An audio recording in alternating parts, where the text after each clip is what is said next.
Bueno, buenas noches.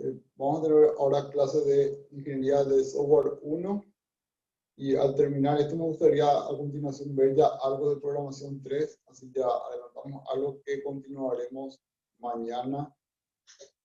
En el caso de Programación 3 me gustaría continuar hacer ya algo ahora y continuar mañana a las 21 horas.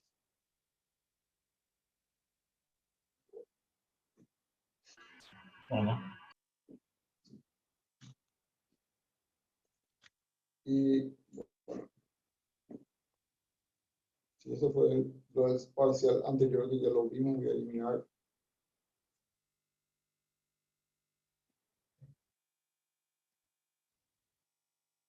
Sí, yo tuve un pequeño problema para subir las notas de programación 3. Ahora recién habilitaron, tuve un poco de retraso y voy a subir al terminar esta clase.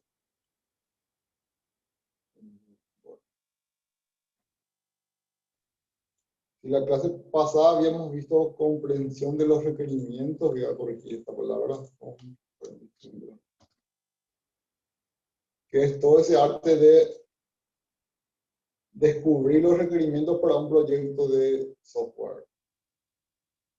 Y todo esto que yo explico ahora está basado en el libro de Pressman, que lo que hace el libro de Pressman es explica el complicado arte de desarrollar para clientes así cualquiera, ¿verdad? O sea, nos contrata en la farmacia, nos concentramos en la aplicación para farmacia, nos contrata una ganadera y hacemos aplicación para ganadera. Es muy complejo eso porque pasamos de un rubro a otro. Para entender bien un rubro tenemos que entender bien cómo funciona ese negocio en sí.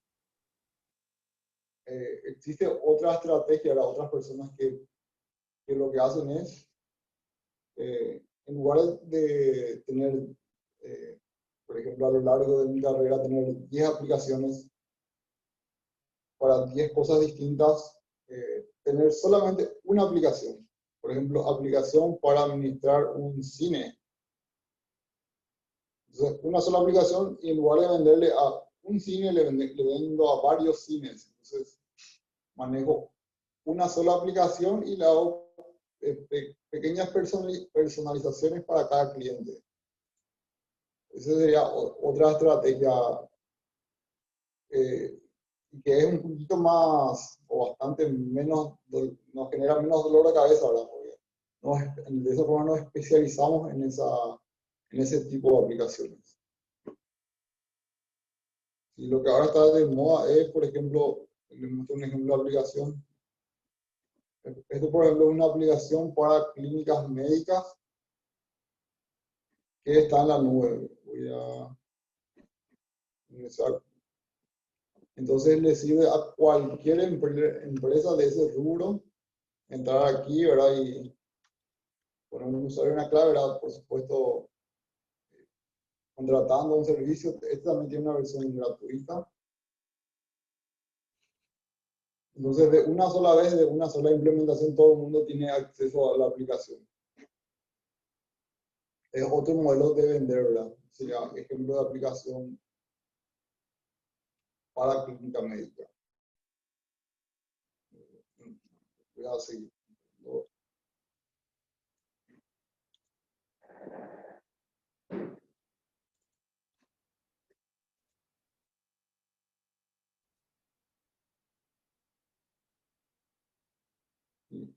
Todo esto es dentro del mundo de desarrollo, ¿no?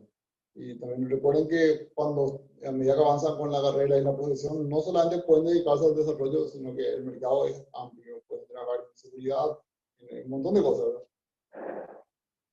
En redes, en base de datos, administración de sistemas y otros.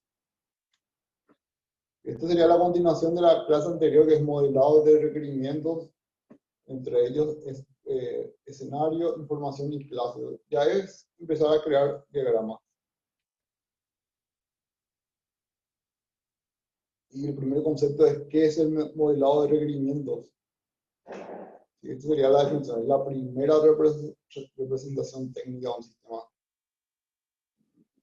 ¿Sí? Entonces es una combinación de texto y diagramas. O sea, eso es lo que entendemos que vamos a hacer finalmente.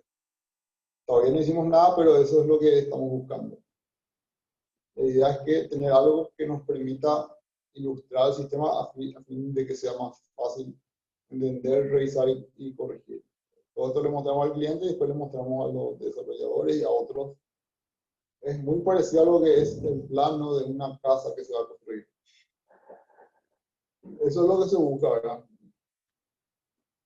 O sea, en lugar de usar el método tradicional que es construir así en seco sin hacer mucha planificación, aquí sí se planifica más.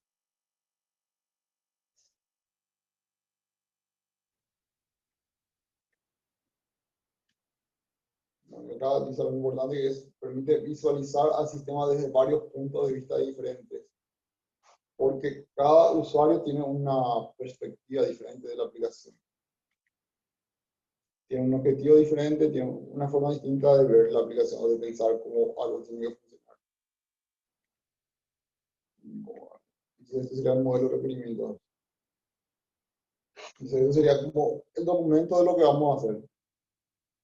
Y como les mencioné en clases anteriores, esto es muy parecido al documento de proyecto de trabajo de conclusión de carrera, que es un documento que tiene texto y tiene gráficos de lo que se va a hacer.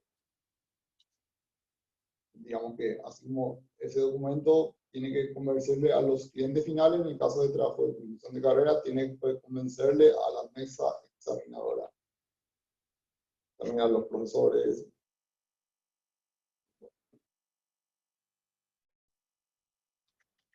Ahí, yendo a nuestra materia, todavía no hablé de ningún trabajo final, pero sí me gustaría hacer un trabajo final que ya sea un inicio de lo que sería, o sea, algo que ya les pueda servir para el trabajo de conclusión de carrera, hacer los diagramas de lo que ustedes piensan hacer.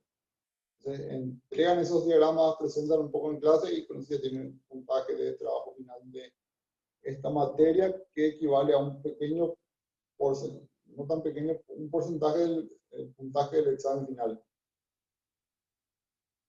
Suponiendo que el examen final vale 60 puntos, entiendo que esto valdría 10 puntos, entonces el examen final va a valer solamente 50 puntos.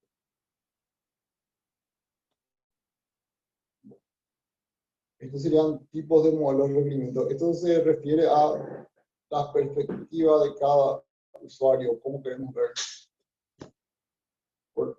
Y también en base a esto hay distintos tipos de diagramas. Por ejemplo, el diagrama de caso de uso es para ver el punto de vista de los actores. También hay diagramas de tipo de datos, como diagrama de base de datos, y otros que buscan desde esa perspectiva. También orientados a clases. Modelos sería como un equivalente a gráficos. También modelo orientado al flujo es cómo los datos van cambiando. O sea, esos diagramas de flujo que parecen algoritmos. Bueno, y sería como la filosofía de ese modelo, que aquí explico, la verdad que hay muchas preguntas que empiezan con qué. Entonces lo que tenemos que saber es qué es lo que vamos a hacer, qué interacción va a tener el usuario, qué objetos vamos a manipular, qué funciones, qué comportamiento, empieza con qué. Y a partir de ahí, entonces, el experto o el profesional tiene que modelar lo que sabe o lo que sabe del sistema que va a hacer y usar ese modelo como base para un diseño que tendrá incremento futuro. Entonces, el cliente en el futuro nos va a ir dando más pistas y vamos a ir modificando a partir de esas pistas adicionales que nos está dando. Todo esto, así como les repito, es orientado a aplicaciones que vamos a venderle a un cliente X que no es tanto de nuestro rubro, ¿verdad? Que tampoco el cliente es muy informático. Existen otros tipos de aplicaciones, por ejemplo, si hacemos un videojuego que nosotros no conocemos y que vamos a lanzar al mercado, no, en este caso no tenemos un cliente que nos va a contar cosas. O si vamos a diseñar un antivirus o alguna aplicación que vamos a ponerlo a la venta.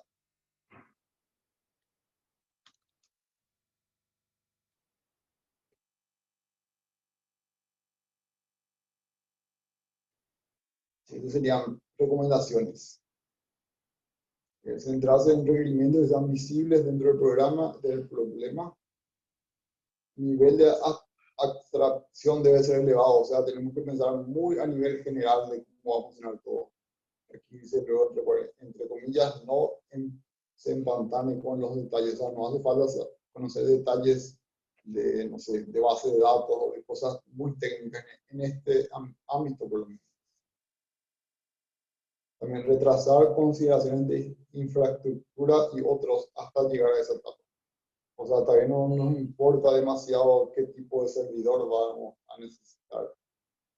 Y el último es mantener el enfoque o el modelo tan sencillo como se pueda. ¿Qué significa eso? No generar diagramas adicionales que no sean importantes. O sea, tratar de mantener un número bajo. Esto sería creación de diagramas de caso de uso. Esa sería como la definición. Y la pregunta es sobre qué escribir. Y qué escribir, qué diagramas crear. Tenemos que buscar la mejor selección de diagramas que nos permiten explicar la aplicación. Todo esto es muy subjetivo. Para cada sistema no vamos a tener exactamente los mismos diagramas y también a veces dos profesionales no van a hacer cosas exactamente iguales. Bueno, sí, tenemos que fijarnos en cuáles son los actores principales del sistema que estamos pensando. Esto sería sobre qué tema escribir. Por ejemplo, a partir de conversaciones con los participantes, sería un funcionario que va a usar una aplicación cualquiera.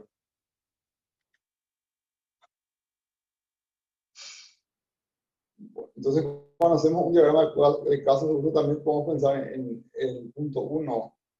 El diagrama es lo que usualmente hace ese actor. Se genera una factura. Pero la pregunta sería, ¿es posible que encuentre alguna otra acción, por ejemplo, cancelar una factura? O sea, serían como casos alternativos. Todo eso tenemos que tratar de, por lo menos, documentarlo. Y un ejemplo de una aplicación que se llama Casa Segura. Y aquí, esto sería como un sistema de cámara de vigilancia para tu propia casa. O sea, una pequeña aplicación que nos permite ver las cámaras y alarmas de nuestra casa. Y cuáles son las acciones que va a realizar el actor que se llama propietario. Por ejemplo, tener acceso por internet a las cámaras, configurar los parámetros y activar alarma, por ejemplo. Aquí faltaría alguna y otra cosa, porque podría faltar desactivar alarma. ¿Y cuál es el objetivo de este diagrama? Facilitar la comprensión.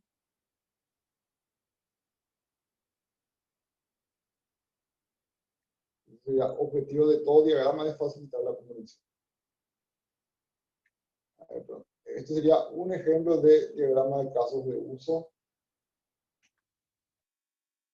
Y para el caso de propuesta de TCC hay que hacer diagramas de casos de uso. No voy a decir un número exacto, pero sí hay que hacer uno para cada actor importante del sistema, por ejemplo. Si nuestro sistema va a tener un propietario de casa, hay que hacer para él. Va a tener un bibliotecario también para ese actor. Sería otro tipo de diagrama, que es diagrama de actividades. Todo esto posiblemente ya vieron en otra materia de otra forma. Bueno, esto sería como seguir profundizando el conocimiento. Bueno, este tipo de diagrama proporciona una representación gráfica del flujo de interacción y utiliza algunas figuras como rectángulos y otras cosas, flechas. Vamos a verlo. Ejemplo. Voy a empezar con la derecha. Es alguien que se identifica en el sistema. Identifican este redondo es inicio y este otro redondo está más abajo. Parecido es el final. Y van ocurriendo cosas. También el objetivo de esto es mostrar cómo va a ser el sistema. No De hecho, esto es mostrar y entender nada más. No, después no hay ninguna relación muy directa entre esto y el código fuente. Eh, al final del sistema tenemos que ver que esto realmente corresponde a lo que hicimos, ¿verdad? Pero de todas formas no se puede esto transformar en código fuente. Yo llegué a ver alguna aplicación que te permitía crear este tipo de diagramas, que se llamaba Sybase Power Designer, y a partir de esto generar no código fuente, sino que una plantilla para empezar a crear funciones que permitan hacer estas cosas, pero realmente no hace falta que sea de esas cosas. Entonces, la idea es nada más que entender y saber qué hacer después. Este sería un ejemplo de diagrama de actividades y este sería otro que se llama diagrama de canales. Y así como dice la descripción, es prácticamente el mismo diagrama de actividad, pero le agrega un dato más.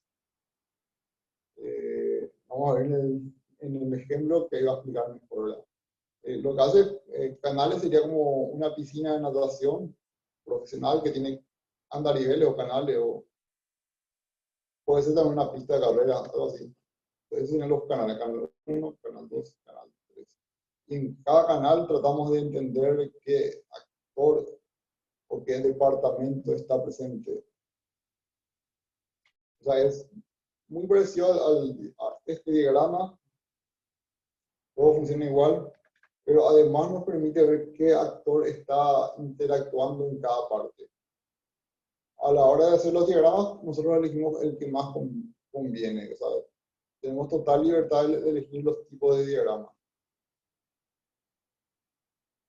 Y también, así como tenemos total libertad, siempre hay posibilidad que durante la predefensa nos pregunten por qué elegiste este tipo de diagrama y nosotros tenemos que dar una respuesta elegante.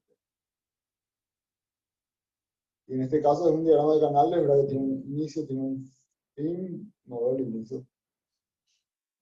Bueno, uno puede suponer que el inicio está en solicitud de producto y luego viene una serie de cosas hasta que llega al fin.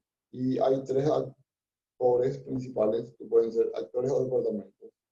Entonces el cliente es el que hace la solicitud de producto y en cambio el departamento de compras es quien recibe la solicitud.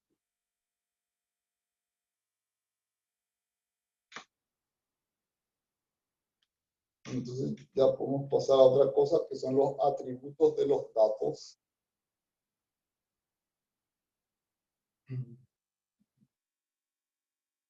Que sirve para definir propiedades de objetos.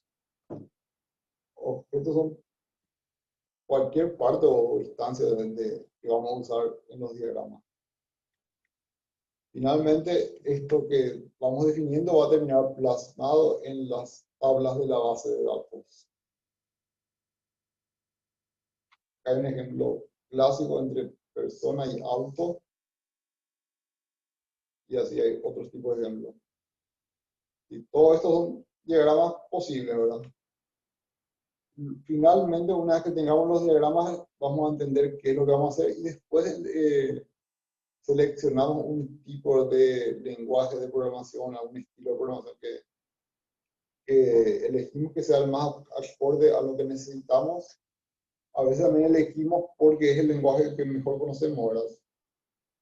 Porque aprender un nuevo lenguaje puede llevar algunos días o meses, no sabe. Bueno, este sería un ejemplo de clase. Aquí este sería un modelo de tarjeta de clase. Hay que poner el nombre de la clase, la descripción de qué es lo que hace. Y la responsabilidad sería, mediante esa clase, qué cosas vamos haciendo en la aplicación. Y colaborador sería con qué otras clases va a colaborar.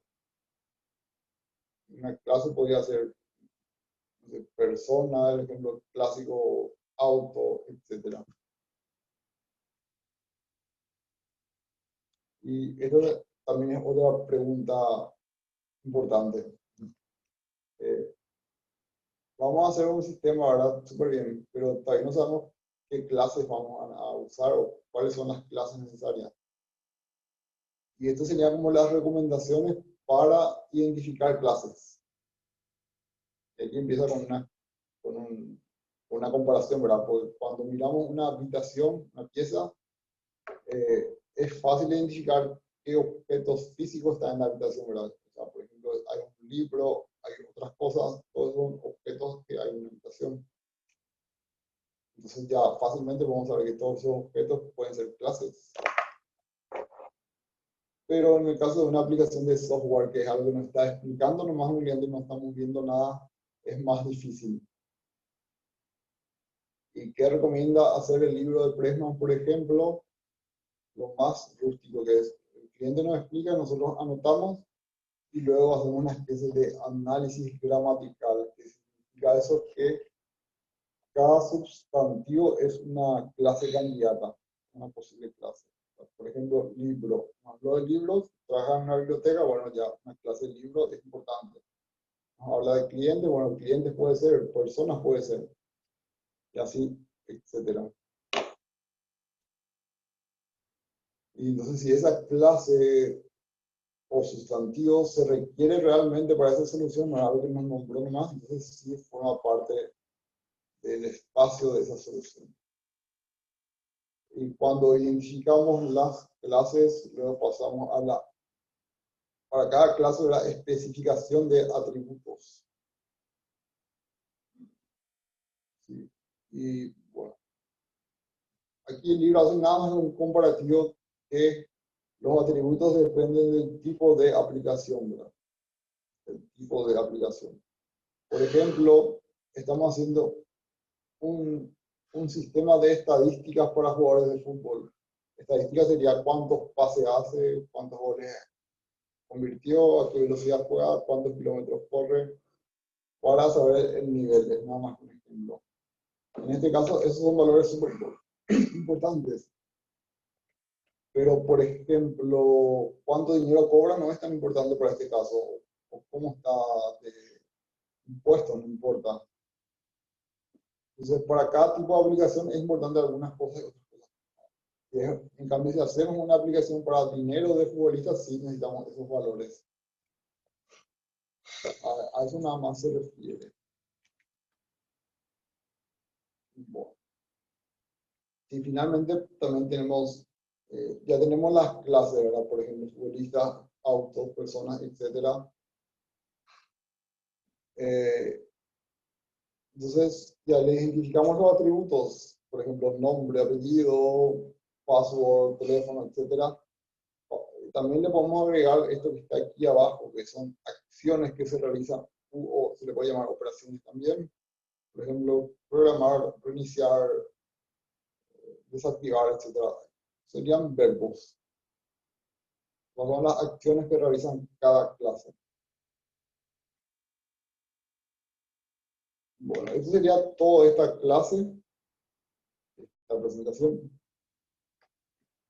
Sería, el resumen y las conclusiones era que el objetivo del modelado es crear varias representaciones o diagramas que describen lo que necesita el cliente y un conjunto de requerimientos que puedan ser validados.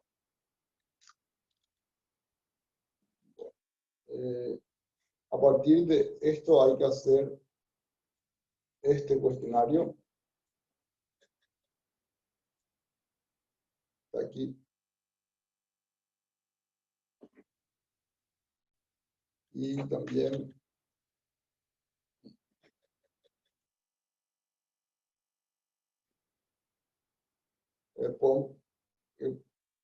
podemos hacer ahora el juego de preguntas y respuestas, pero podemos dejar nomás y pasar a programación 3. Entonces, ¿están de acuerdo? Entonces, nada más que esta es la tarea, hacer este cuestionario. Y ahora pasamos a lo que es programación 3. Si es que se acaba el tiempo, vamos a salir y volver a entrar. Voy a parar esta grabación, no sé cómo se hace.